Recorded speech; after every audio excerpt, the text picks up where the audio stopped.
1963, the height of the Cold War between the United States and the Soviet Union. American troops were stationed all over the world and ready. The USO, the United Service Organization, sent stars like Bob Hope and Judy Garland and Mickey Rooney to the military bases to entertain our boys. I was a theater major at St. Mary of the Woods College near Terre Haute, Indiana, where I grew up. Sister Mary Olive, the head of the theater department, had asked me to stop by her office. I was nervous, like really nervous. I mean, the first play I was in, Sister Mary Olive said that she expected us to be at every rehearsal unless we were in the hospital. She had studied in London, and she had even performed at the Globe Theatre before she entered the Sisters of Providence. So I just smoothed my skirt, took a deep breath, and knocked on her office door and went in. She was sitting at her desk. It was a black wool habit, a big white starched collar with a ivory cross hung on a black cord around her neck, and then this white linen cap and a short black veil covered her hair. She indicated for me to sit down across from her. "Margaret, I'd like to cast you in the play for the USO tour." Oh my God, I couldn't believe it. Oh my God, I was so excited. I felt like I wanted to jump up and run around the desk and hug her. Yeah, but you didn't hug Sister Mary Olive. See, the USO had invited St. Mary of the Woods to tour a play that coming summer to the Air Force bases in Greenland, Labrador, and Newfoundland. And the play was 17. It was based on Booth Tarkington's famous novel about first love. But she looked serious, so I settled back down. She said, "Well, there is no question about your reliability, and your acting, your voice are good. But your dance audition, it is a musical." And then there was a long pause. I knew what she was going to say. She chose her words carefully. "Margaret, you are sorely out of shape." My face turned beet red. She continued, "You have 6 months. You'll take Miss Riley's dance classes, but you will have an understudy. Are you interested?" "Yes," I managed to mutter. I slipped out of the back door of the theater building, holding back tears as I walked down the paved road toward home. I had never been in shape. I mean, I had rheumatic fever when I was 4, and I was in bed for months, and I had to be carried around by my dad, and then it affected my heart, and I couldn't run for years, and then all of that penicillin affected my metabolism, and so with Grandma's homemade pies and Mom's stews, I was a foot taller and twice as wide as any other kids my age. I mean, I could really smack a ball hard, but I could never get to base. As soon as I got home, I went right to the cabinet and I pulled out the package of Little Debbie honey buns. I took out 2. I turned on the stove and I put them in a skillet. If I just warmed them for 1 minute, they were nice and warm, and that drippy icing on the top just sort of drizzled down the side, and the inside honey cinnamon got all gooey. Oh, now My older sister and I did all of the cooking, and we just cooked what was fast and easy. My grandma died when I was 8, and then my mom got sick with cancer and died when I was 11. I mean, there were aunts who, filled in, but it wasn't Mom. I missed her. I needed her.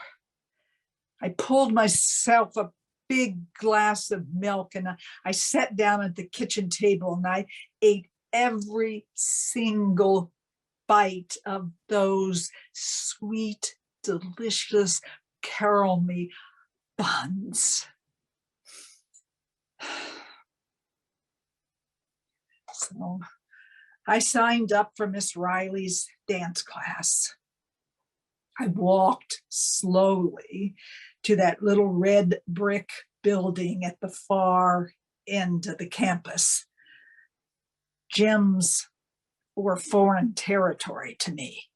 I had evaded gym class my whole 4 years of high school by being in the marching band. I had to march, play clarinet, and breathe at the same time, which was not easy, but I got gym credit for it. So I stood at the gym door, put my hand on the wooden handle, and pulled. There was a shiny hardwood floor and really tall ceilings with windows all around the top. And yeah, all the dancers were in this class. Marion and Patty and Diane, all fit in their little black leotards and tights, their legs up on portable ballet bars, stretching nose to knee. Their bodies went in where mine went out. I looked down at my baggy gray shorts and my pink t-shirt, and I just wanted to run, but I couldn't, because this mattered. Miss Riley, 5 feet, 100 pounds. Hands on the bar, girls. Plie and releve. Plie and releve. Plie. Legs open wide, toes pointed out, knees bent, ankles bent, sink down as far as you can. Ow, ow, ouch. Releve, like up on your toes. Hold, ow, ouch. My muscles screamed, "What are you doing? We're gonna die." I ate 6 honey buns the first week. This was hard. I didn't know if I could do it.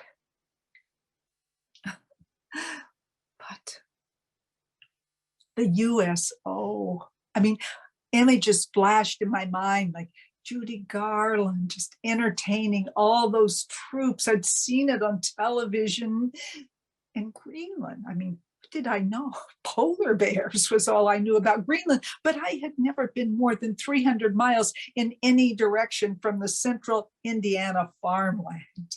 I really, really wanted to go. Feel the music, girls. Move to the music. Just move to the music. Diane danced gracefully like a flower, opening and closing with the sun. I felt lumpy and bumpy and clunky. Marion just step, step, leap. Patty, step, step, leap. Me, step, step, thud. After one particularly strenuous class, Miss Riley pulled me aside and she said, "Margaret, the tape player is right here in this cabinet. You're welcome to use the gym. anytime it's free. Oh, thank you. And there, in that huge space, music blaring and no one watching, I felt clumsy at first, like, my legs and arms didn't even know one another. But then I discovered jazz, Louis Armstrong's horn. Wow, wow, wow, wow, wow, wow, wow, wow, wow. Wow, wow, wow, wow, wow. I began to feel the music. I began to move to the music, just all around that gym.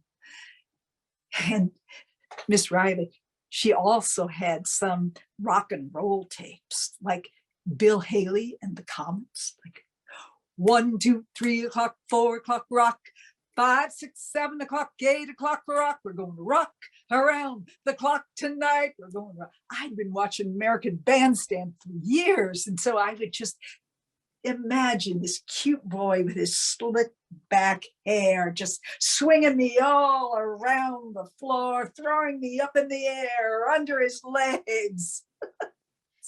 It was fun. And I had been practicing that step, step, leap.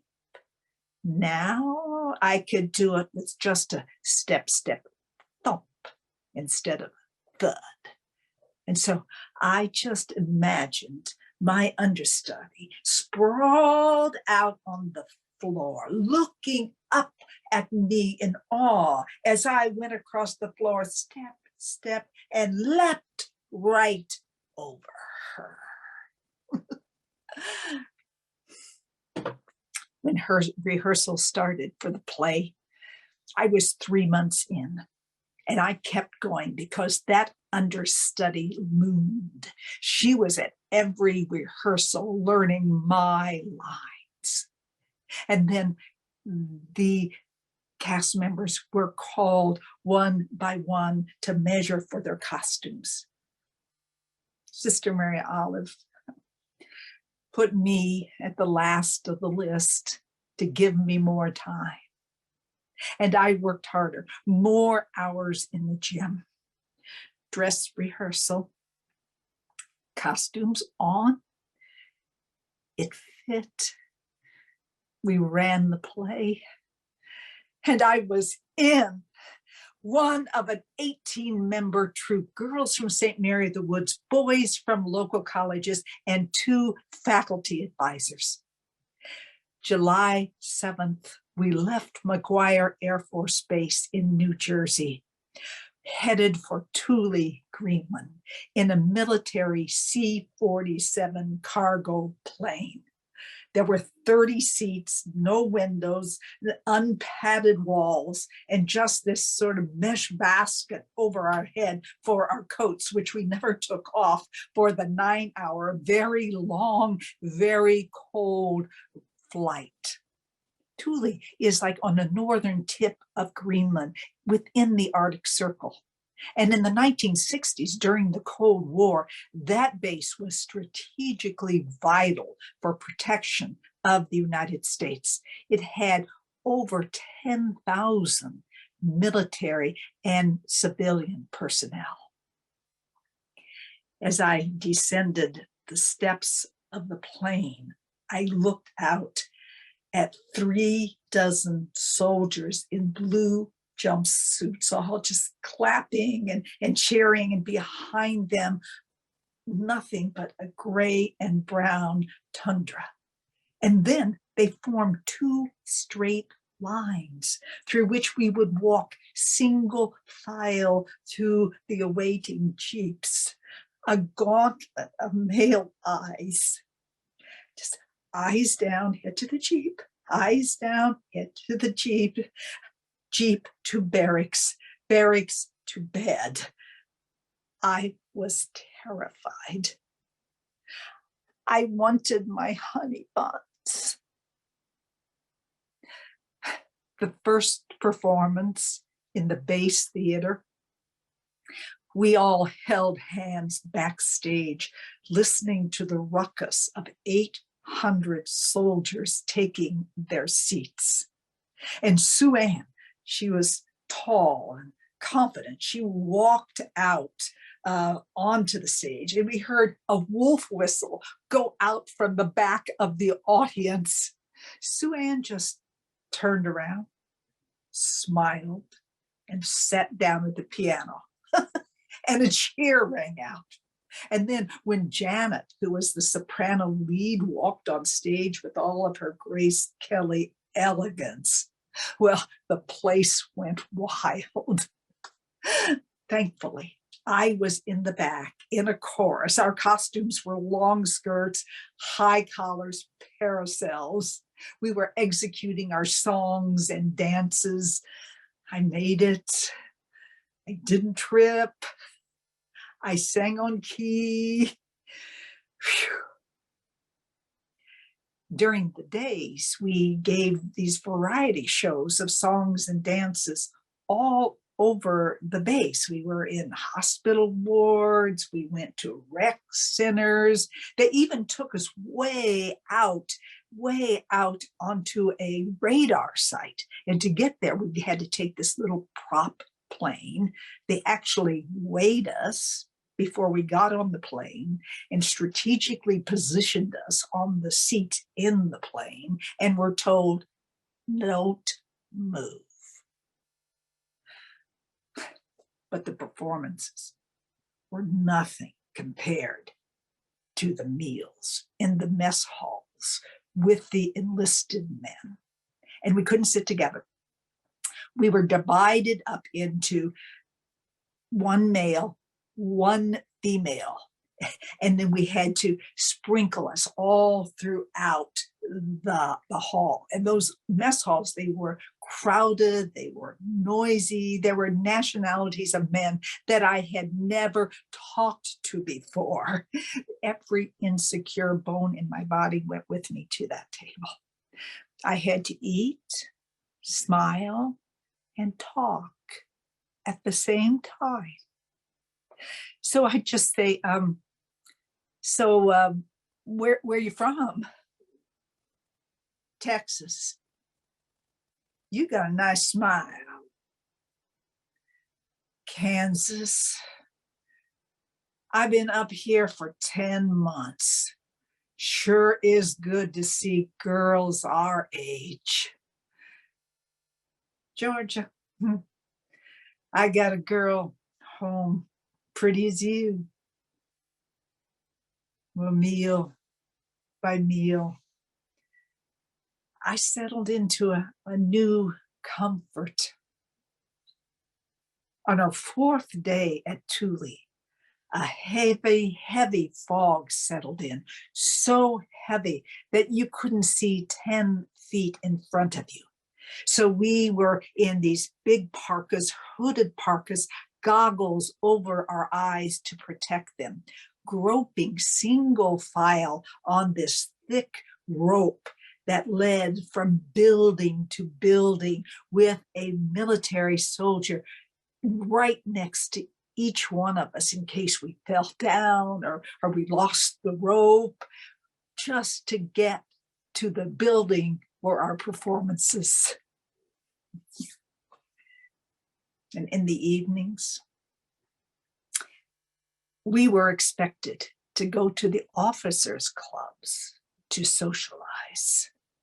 Well, since most of us were under 21, Sister Mary Olive had brought her sister Blanche in from Virginia to give us drinking lessons.